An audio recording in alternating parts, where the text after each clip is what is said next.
Welcome back to this video. In this video, I will show you how to simply remove your number from private mode very easy.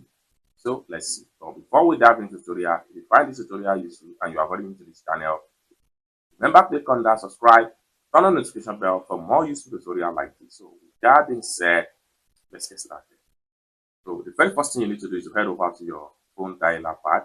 Sometimes we want to make a call, and each time you are calling someone, the number appears to be private number from the end receiver.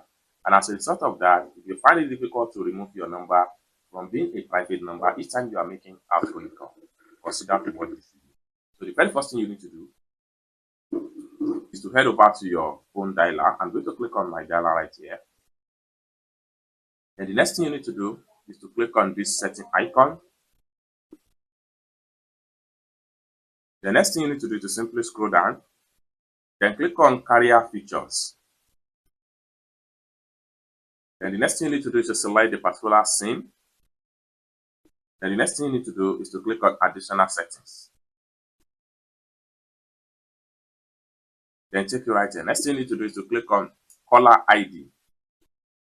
Hidden in outgoing calls. Click on that. The next thing you need to do is to simply switch from hidden number to show number.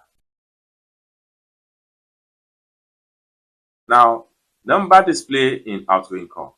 It's as simple as that. Each time you are making calls, your number will be displayed from the end receiver without any stress, instead of showing private number. So basically, this is how to effortlessly remove your phone number from private number. I hope you really got value for this video. If you find this video useful, give this video a big like, and also remember to subscribe to the channel, turn on the notification bell for more useful tutorial like this. Thank you so much for watching, and I hope to see you in my next video. Bye for now.